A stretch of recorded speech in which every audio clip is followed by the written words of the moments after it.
Actually இந்த சௌந்தர்யா அக்கா இருக்கிறாங்கல்ல, இவங்க வந்து ரூல் பிரேக் பண்ணிட்டு அந்த பக்கம் போய் உட்கார்ந்து சொர்ணாக்கா மாரி போஸ்லாம் குடுத்து படுத்து உருண்டுட்டு இருந்தாங்கல்ல, அத பார்த்து ஒரு ஐயாச்சாமி வந்து ஒளறிட்டு இருந்தார்ல, இது வந்து அறப்போராட்டம்.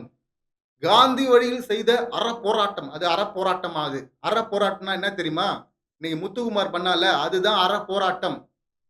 தன்னை வருத்திக்கிட்டு, தான் மத்தவங்களுக்கு துன்பப்படுத்தாம, ரூல் பிரேக் பண்ணாம, ரூல்ஸ்க்கு உட்பட்டு எத்திக்ஸோட பண்றது இருக்குல்ல, அதுதான் அறப்போராட்டம். அங்க ரூல் பிரேக் பண்ணிட்டு கன்டென்ட் ஃபோக்கஸ்க்காக போயிட்டு உட்கார்ந்துட்டு சொர்ணாக்கா மாரி பாடி லாங்குவேஜ காட்டிக்கிட்டு, ஊர்ந்துட்டு இருந்த அந்த கேரக்டர பார்த்து அறப்போராட்டம் பண்றாங்கன்னா உளறிட்டு இருந்தாப்டி அந்த ஐயாச்சாமி. இன்னும் என்னெல்லாம் அதான் வெறுப்பு. முத்துக்குமாரன் மாரி ஒருத்தன ஸ்மார்ட்டான ஒருத்தன பார்க்கும்போது ஏத்துக்க முடியல. பல பேருக்கு வயித்தெரிச்சல். இவன் எப்படி ஸ்மார்ட்டா இருக்கலாம்? அது அவங்களுக்குள்ள ஒரு இன்ஃபீரியாரிட்டி காம்ப்ளெக்ஸ உருவாக்குது அப்படின்னு நெனைக்கிறேன். அதனால வந்து ஜூம் போட்டு பார்க்கிறது. ஜூம் போட்டு கூட பாருங்கடா. ஆனா, சௌந்தர்யா பண்ணதெல்லாம் அறப்போராட்டம்னு சொல்ல வருதுல்ல. இதெல்லாம் என்ன மனநிலை இது? ஒரு திறமையானவன ஏத்துக்கிறதே இல்லல்ல. இன்னொரு திறமையானவன். இப்ப ஒரு படத்துல கூட ஒரு டயலாக் வந்துச்சுல்ல. அந்த மாரி தான். அந்த கேட்டகரில இருக்கிறவன் தான் பார்த்தீங்கன்னா, முத்துக்குமாரனுக்கு எதிரா பண்றதா நெனச்சுக்கிட்டு, சவுண்ட் பண்ண அலப்பறையெல்லாம் அறப்போராட்டம்னு ஒளறிட்டு இருந்தாப்டி, உருட்டிட்டு இருந்தாப்டி. இதுதான் அறப்போராட்டம். இவங்க முட்டி போடுறாங்க. இப்ப அடுத்து அன்ஷிதா வராங்க.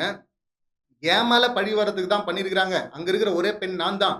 லிப்ஸ்டிக் எடுத்து எழுதியிருக்கிறாங்க. லிப்ஸ்டிக் எடுத்து எழுதியிருக்காங்க. நான் அப்ப என்ன குறிக்கிற மாரி தான் இருக்கு. எனக்கு ஸ்கெட்ச் போட்ட மாரி தான் இருக்கு. அப்ப நானும் முட்டி போடுறேன்னு அவங்க போடுறாங்க. இப்ப சௌந்தர்யா அங்க வராங்க. கன்டென்ட் நல்லா இருக்கே! நம்மளும் பண்ணுவோம் அப்படின்னு சொல்லிட்டு வராங்க.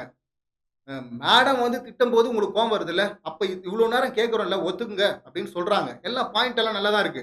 பரவாயில்லையே சவுண்ட் சூப்பரா பேசுதே! அப்படின்னு சொல்லணும்னு நமக்கு ஆசை தான்.